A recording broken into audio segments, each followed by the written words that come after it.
포로로 잡혀가고 왕궁에 모실 만한 훌륭한 자질을 가진 자들이 이제 바벨론에서 그들의 신앙을 어떻게 유지하며 하나님께 영광 돌리는지 그 내용이 나옵니다. 여러분, 바벨론은 얼마나 발달했는지 한번 사진을 보시면 알 수가 있습니다. 이게 바벨론의 문입니다. 이슈카의 문이라고 알려져 있는데요. 푸른 벽돌로 지어졌습니다. 이게 아주 불가사의합니다. 왜냐하면 이때는 언제냐면 BC 570년, 80년입니다. 이때는 나무로 불을 떼야 되는데 나무로 불을 떼서 저렇게 벽돌에 푸른색을 만들어내는 건 참 불가능하다고 보았습니다. 저게 이제 원본은 딱 하나가 남아있는데 어디에 있는가 하면 지금 베를린에 있는 그 박물관, 베르가모 박물관에 있습니다. 얼마나 큽니까?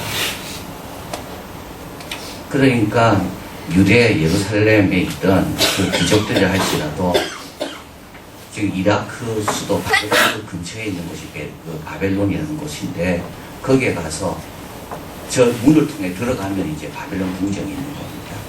그리고 바벨론에는 또 바벨론 정원이 유명하다 그래요. 그 이제 기록에만 남겨져 있는데 그 정원을 1층에 이 지상에 세운 게 아니라 건물 중간중간에 정원을 만들어 놓은 겁니다. 물을 어떻게 그렇게 끌어들였을까요? 이 바벨론에 끌려간 이스라엘의 이 청년들이 저런 걸 보면 기가 죽을 수밖에 없습니다.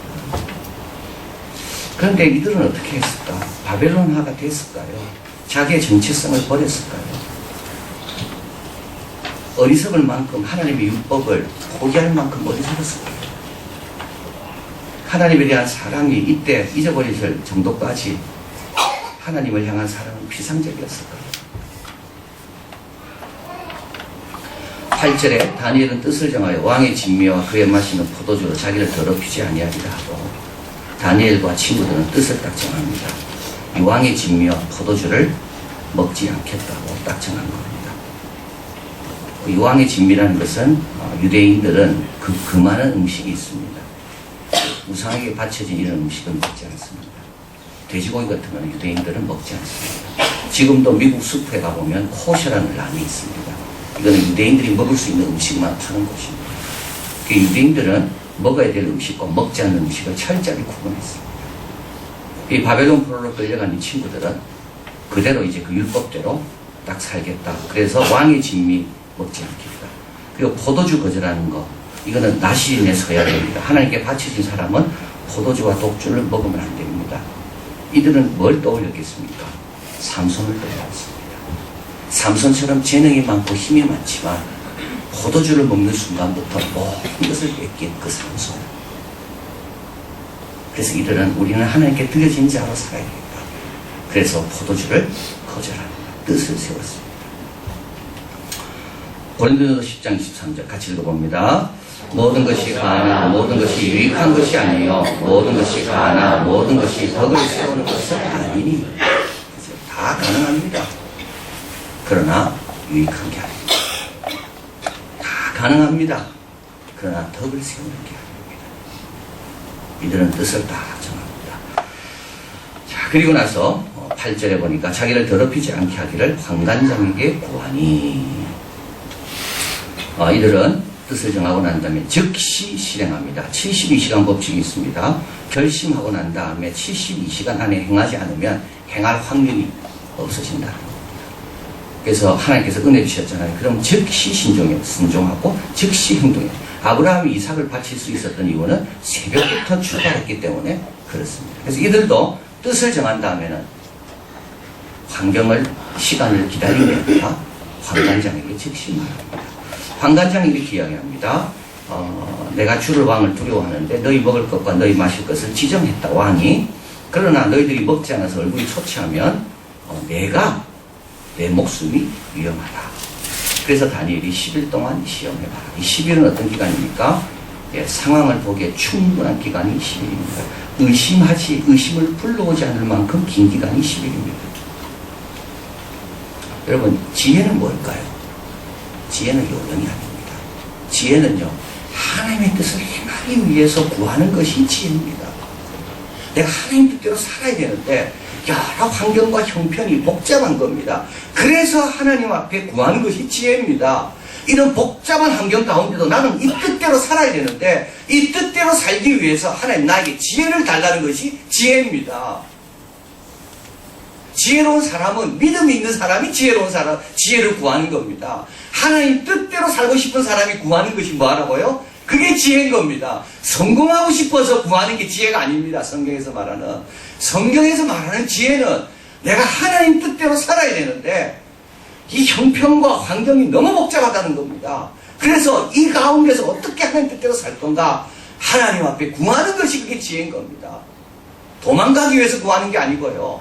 편하기 위해서 구하는 게 아닙니다. 지혜는 이 불의한 세상 가운데서 어떻게 내가 하나님의 뜻대로 정의롭게 사는가? 하나님 그 방법과 그 길이 어딘지를 가르쳐달라고 구하는 것이 지혜인 겁니다. 다니엘과 세 친구는 뜻을 정했습니다. 그런데 이건 자기만 살지 않잖아요. 자기만 관련된 게 아닙니다. 자기만 힘들어지는 게 아니라 자기를 책임지고 있는 환관장도 힘들어지기 때문에 하나님께 지혜를 구하고 환관장에게 말하는 겁니다. 10일 동안 시험해보라. 자, 10일 후에 15절 읽어봅니다. 열흘 후에 그들의 얼굴이 더욱 아름답고 살이 더욱 윤택하여 왕의 진미를 먹는 소년보다 나아 보인지라. 자, 이거는 우리 익숙한 내용입니다. 왜냐하면 신명기 8장 33절 40년 동안에 내 의복이 헤어지지 아니하고 내 발이 부르지 아니하였느니라. 광야를 출발할 때 옷을 준비할 수 없었습니다. 신발도 준비할 수 없었습니다. 근데 하나님 무조건 가라 그럽니다. 근데 가봅니다. 가보니까 40년 동안 의복도 헤어지지 아니하고 발도 부르지 않았습니다.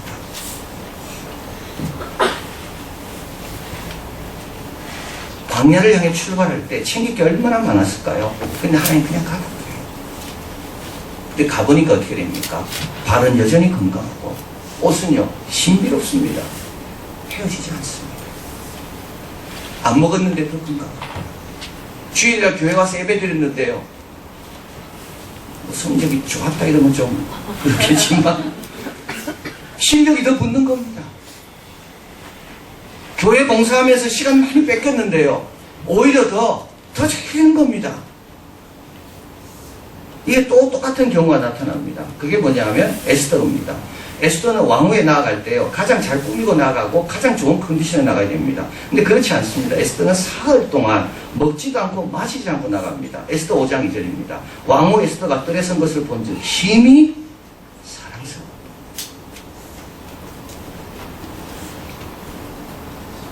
10일 동안 이들은 물만 먹고 채소만 먹었습니다. 그런데도요 얼굴이 더 빛납니다. 이들은 그리고 나서는 이제 3년 동안 이들은 이제 왕의 진미와 포도주를 먹지 못하고 3년 동안 이제 이들은 채소와 물만 먹고 지내야 됩니다. 몇 살이라고 그랬습니까? 15살입니다. 한참 잘할 때입니다. 이래서 3년을 어떻게 보냈을까요? 첫째, 시간 사용 잘했을 겁니다. 여러분, 포도주 먹으면요 방탕하기 쉽습니다. 포도주 먹으면요 술 깨는 데까지 시간 굉장히 낭비가 많습니다. 포도주를 안 먹으니까요 늘 깨어 있습니다. 그러니까요 시간 사용이 아주 용이한 겁니다. 공부에 더 집중하고 더 많이 배우고 더 많이 묵상하고 이런 걸 가리켜서 우리는 뭐라 말하는가 하면 영광스러운 고립이라고 이야기합니다. 그리고 금욕적인 삶을 살겠죠. 얼마나 힘들겠습니까? 친구들은 좋은 거 막 먹는데 못 먹으니까. 그래서 어떻게 되나요? 고난에 대한 준비가 돼요. 마지막으로요, 우리 하나님께서 이들을 축복하십니다. 17절 읽어봅니다.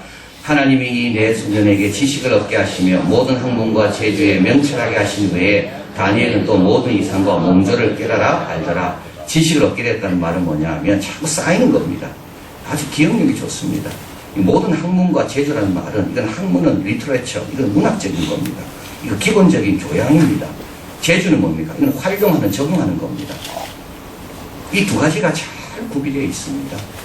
그러니까는요, 저런 문도 만들어야 되고, 궁도 만들어야 되고, 정원도 만들어야 되는데, 저게 그냥 만들어지는 게 아니거든요. 딱 수학적인 게 들어가야 만들어지는 겁니다. 수학적 원리가 있어야지 피라미드도 만들고, 저런 높은 건축도 만드는 겁니다. 하나님께서 지혜를 주시니까 이 네 소년에게 학문과 재주에 명철하신 것들을 넘치게 된다. 자, 20절 이게 중요합니다. 읽어봅니다. 왕이 그들에게 모든 일을 묻는 중에 그 지혜와 총명이 온 나라 박수와 술객보다 10배나 나은 줄을 아니라. 자, 이게 아주 중요합니다. 왜 중요하냐면요. 지금 이스라엘 남유다는 바벨론에 지금 완전 멸망을 당했거든요. 그래서 이제 1차 포로로 끌려온 겁니다. 그래서 항상 유대인들은 우리가 바벨론보다 열등한가? 그런데 그렇지 않다는 겁니다. 몇 배나 뛰어나다고요? 10배나 뛰어나다.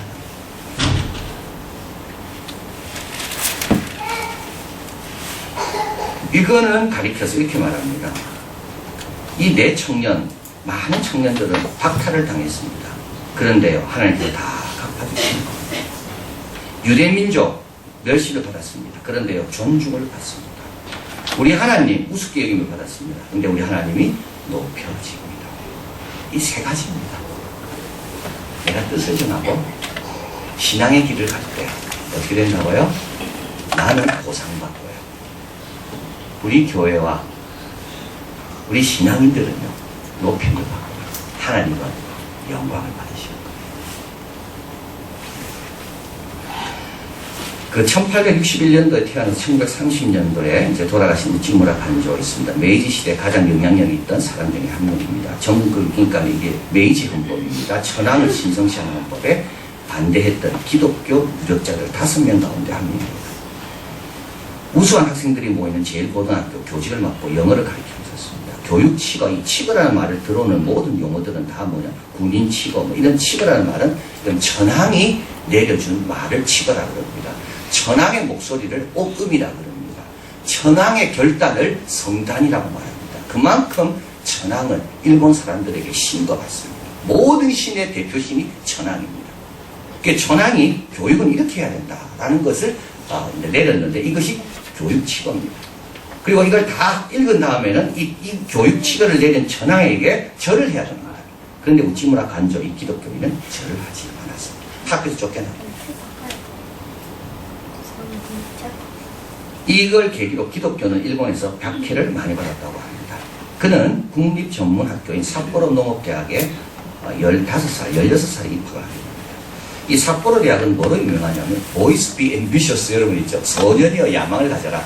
이 말했던 이 클락이라는 윌리엄 클락이 세운 학교가 이 삿포로 국립전문 농업대학입니다. 이 우찌무라 간조 본인은 여러 신을 섬겼습니다. 그래서 이제 이 신이 좋아하는 걸 하려 하는 건 저 신이 싫어하는 거고 저 신과 이 신이 좋아하는 것이 다르고 해서 굉장히 갈등을 겪게 됩니다. 그러다가 이제 선배들의 강요에 의해서 이건 기독교인이 세운 학교이기 때문에 이 선배들은 거의 기독교인이었고 이제 신입생이 들어오잖아요. 그럼 선배들이 강요로 이제 기독교가 자꾸 이제 유도를 하는 겁니다. 그래서 이제 기독교가 교인이 되고 세례를 받게 됩니다.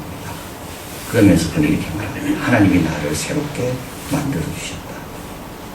그리고 나서 자기 학년에 있는 7명의 학생들과 주일마다 모였습니다. 수요일마다 모여 기도합니다. 극장에 가지 않습니다.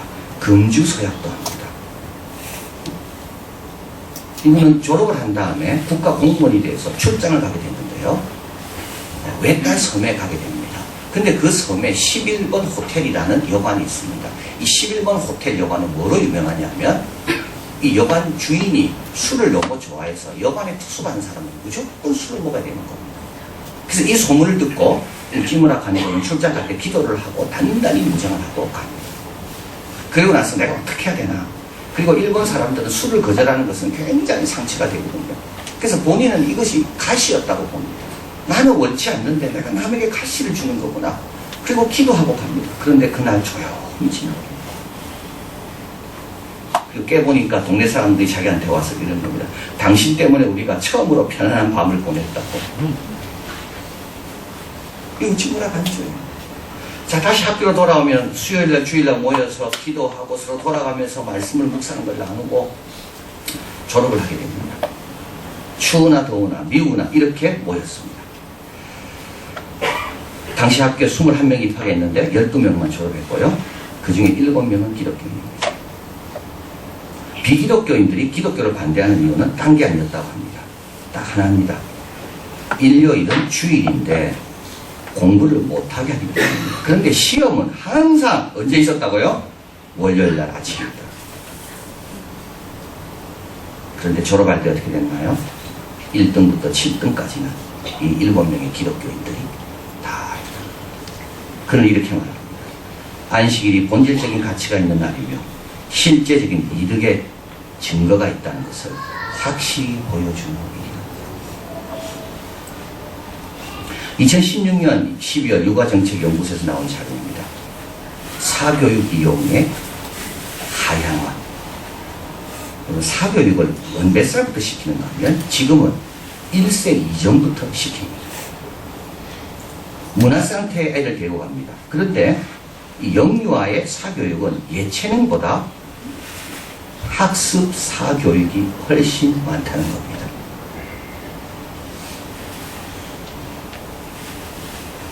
한글, 독서, 논술 이세가 다 참여하고 있습니다.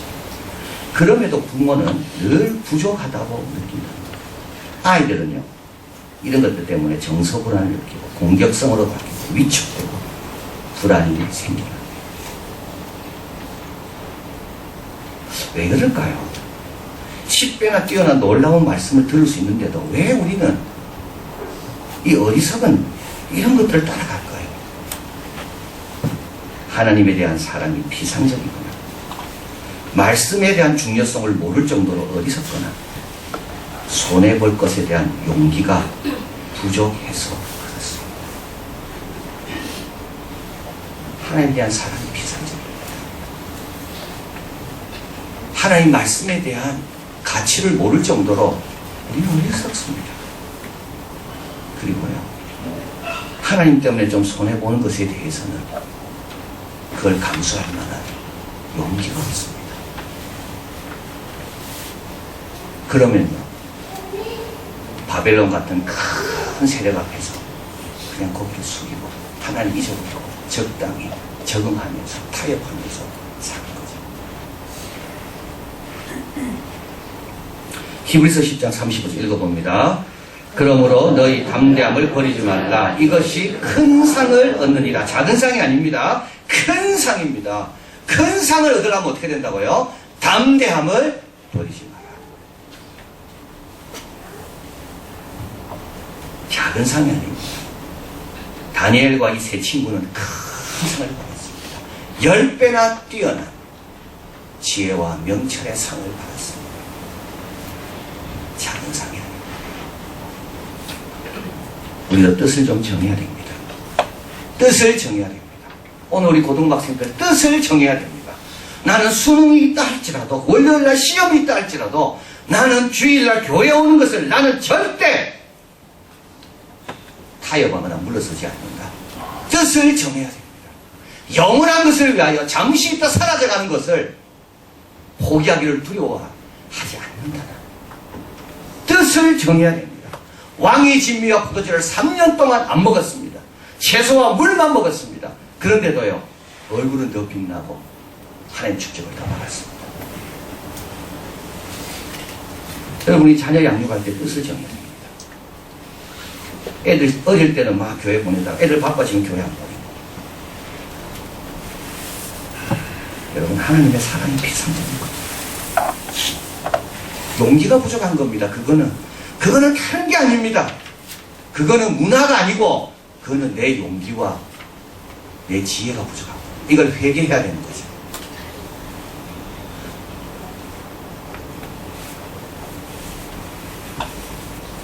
뜻을 정하고 그리고 즉시 시행하는 겁니다. 그러면 주님께서 지혜도 주시고 필요도 채우시고, 그래서 나에게는 큰 상이, 우리 가정과 교회에는 큰 칭찬이, 그리고 우리 하나님께는 큰 영광이 돌아가는 복된 삶을 사는 우리가 되길 바랍니다. 장인 하나님 감사합니다. 다니엘과 세 친구들은 소년이었습니다. 15살이었습니다.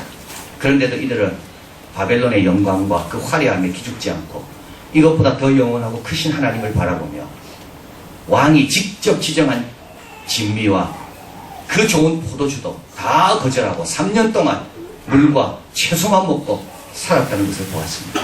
하나님, 저희들도 주님이 원하시는 그런 좁은 길을 가기 위하여 뜻을 잘 정하게 하시고, 모든 것이 가하나 유익한 것이 아니고 모든 것이 가하나 덕을 세우는 것이 아니라는 것을 늘 기억하며 우리 주님이 기뻐하시는 그 길을 영광으로 알고 지혜롭게 잘 믿고 따라서 우리에게는 큰 상이 주어지고 우리 가정과 우리 교회에는 큰 축복이 주어지고 그리고 하나님께는 큰 영광을 드리는 그런 복된 삶 다 살 수 있도록 축복하여 주시옵소서.